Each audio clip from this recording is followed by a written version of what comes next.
Quand l'ESMA, qui est l'équivalent de l'AMF pour l'Europe, l'EBA, qui est le régulateur européen des banques, et l'AIOPA, qui est le régulateur européen des assureurs, écrivent un papier en commun sur ce qui concerne la SFDR, eh bien les équipes de Moonshot le lisent très attentivement. D'autant plus que ce papier montre ce que devrait être l'évolution de la SFDR selon 3 grandes organisations que l'on appelle ici les autorités de régulation. On s'est dit qu'on allait vous épargner la lecture de ce document et qu'on allait vous présenter les points principaux dans cette vidéo. Alors pourquoi est-ce que c'est important que les régulateurs européens publient un document sur ce qu'ils pensent de la SFDR ?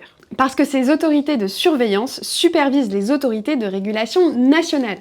Ce qui signifie qu'en pratique, l'ESMA va superviser l'AMF et la CSSF qui vont relire et valider vos documents SFDR. Je suis Aurélie de Barochet, je suis responsable du pôle conseil et spécialiste de la SFDR. Et je suis Anne-Sophie Chelbaya, cofondatrice de Moonshot, une société de conseil sur la SFDR entre autres. Alors que dit ce papier ? Tout d'abord, grande surprise, que la SFDR est complexe et difficile à comprendre, en particulier pour les investisseurs particuliers. Alors que la SFDR avait justement pour objectif de faciliter la transparence sur les sujets de durabilité. Ce papier précise aussi que la SFDR a été détournée de son objectif premier. La SFDR devait être qu'un exercice de transparence et c'est devenu un exercice d'auto-labellisation des fonds, avec en particulier une catégorie trop large pour les fonds article 8 et une catégorie article 9 de fonds qui repose sur une définition d'investissement durable propre à chaque société de gestion et donc des produits article 9 qui ne sont pas comparables d'une société de gestion à une autre. Ces 2 premiers points ne sont pas vraiment nouveaux. Ce qui est nouveau ici, c'est que les régulateurs européens prennent le parti d'assumer le fait d'introduire un système de classification des produits et donc d'aller plus loin qu'un simple exercice de transparence et du coup de supprimer les articles 8 et 9 SFDR. Alors oui, effectivement, les régulateurs européens désirent supprimer les fonds articles 8 et 9. Et pour 2 raisons. Premièrement, éviter que la SFDR soit mal utilisée et donc limiter les risques de greenwashing. Et deuxièmement, apporter de la clarté aux investisseurs, principalement pour les investisseurs particuliers. Donc ces 3 organisations conseillent plusieurs choses. Ils conseillent de revoir la définition d'investissement durable. Pour assurer une cohérence dans la catégorie de produits durables, les régulateurs appellent à une fusion entre les deux définitions d'investissement durable qui coexistent aujourd'hui sur le marché, celle de la taxonomie qui est très restrictive et celle de la SFDR qui est très large. Et pour ne pas se limiter aux seuls sujets environnementaux, il demande à la Commission de créer une taxonomie sociale,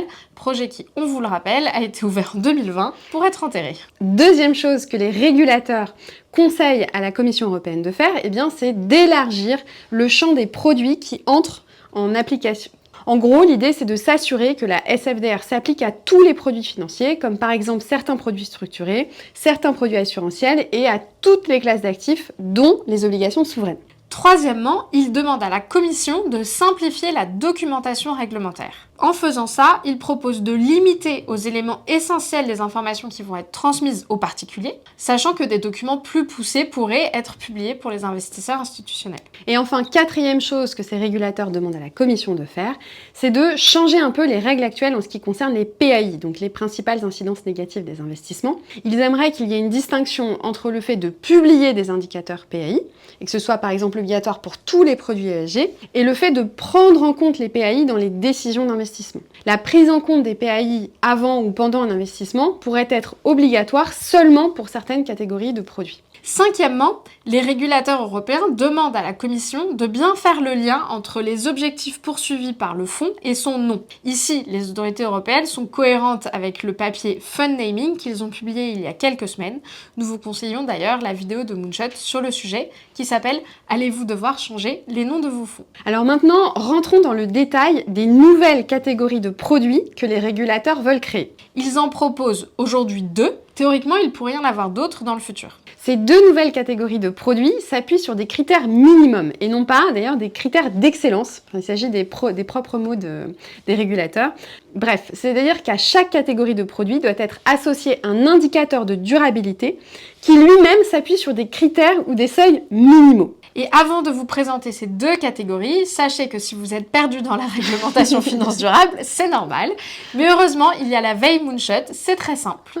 On vous propose une analyse efficace de quelques news ESG, réglementaires et de marché, et un call par mois, juste entre vous et nous, pour traiter le sujet de votre choix avec un expert Moonshot. Le tarif est imbattable, 1 000 € par an et par entreprise pour qu'il n'y ait aucune excuse. Vous retrouverez le lien pour vous inscrire en commentaire de la vidéo. Inscrivez-vous et réservez votre appel avec nous. Alors reprenons sur les deux catégories de produits qui sont proposés par les régulateurs européens. Première catégorie, la catégorie des produits durables. Cette catégorie s'appliquerait aux investissements qui sont déjà durables d'un point de vue environnemental ou social. Il pourrait y avoir des produits durables d'un point de vue environnemental d'une part et les produits durables d'un point de vue social d'autre part, ou un produit durable qui regrouperait les deux approches. Dans tous les cas, les produits durables devraient respecter un seuil de durabilité minimum. Dans le cas des fonds durables environnementaux, les régulateurs proposent de fixer ce seuil uniquement à partir de la taxonomie européenne. Mais ils ne fixent pas de seuil minimum, c'est-à-dire qu'à ce stade, ils n'ont pas défini de seuil minimal d'alignement à la taxonomie pour qu'un fonds soit considéré comme durable dans cette nouvelle catégorie de fonds. Donc ça pourrait être 5, 10 ou 50% d'alignement à la taxonomie. Et pour les fonds durables d'un point de vue social, en attendant le développement d'une hypothétique taxonomie sociale, ils suggèrent de s'appuyer sur les cadres existants comme les PAI ou les ESRS de la CSRD pour identifier des objectifs sociaux possibles et la manière d'y contribuer. Les autorités de régulation suggèrent aussi, dans ce cas-là, de conserver le principe du DNSH et de l'analyse de gouvernance. Donc, on est rassuré, tout n'est pas jeté à la poubelle. Donc, si on résume, pour les fonds durables, on a des critères minimaux ou des seuils minimaux qui pourraient être déterminés par la taxonomie dans l'environnement et d'autres standards pour le social, l'analyse DNSH et les pratiques de bonne gouvernance. Exactement. Deuxième catégorie, c'est la catégorie transition. Cette catégorie serait réservée au financement d'investissements qui sont en voie de devenir durables.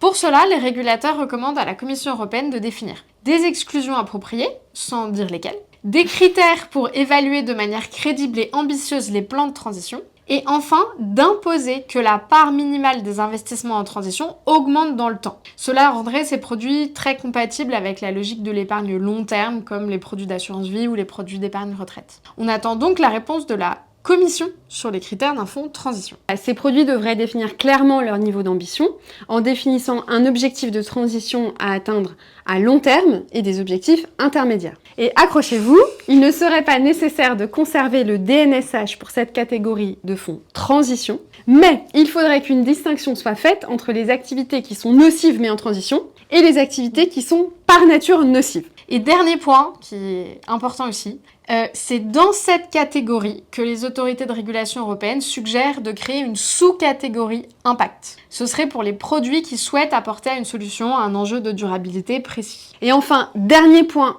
très important, restez avec nous, pour les produits qui auraient des caractéristiques ESG, donc les fonds article 8 actuels, mais qui ne rentreraient pas dans une de ces deux catégories, donc durable ou transition, les autorités de régulation recommandent de 1. Ne pas pouvoir parler d'ESG dans les documents commerciaux, simplement dans les documents réglementaires. 2. De ne pas utiliser de noms liés à l'ESG ou à la durabilité dans ces fonds. Et 3. D'introduire un disclaimer. Voilà, nous vous avons donné les points clés du document. Vous n'êtes plus obligé de le lire maintenant. En tout cas, on vous tient rapidement au courant s'il y a du nouveau et puis on vous dira quand est-ce qu'on a les fameux critères transition de la commission et puis que deviennent les fonds articles 8 et 9. À bientôt. À bientôt.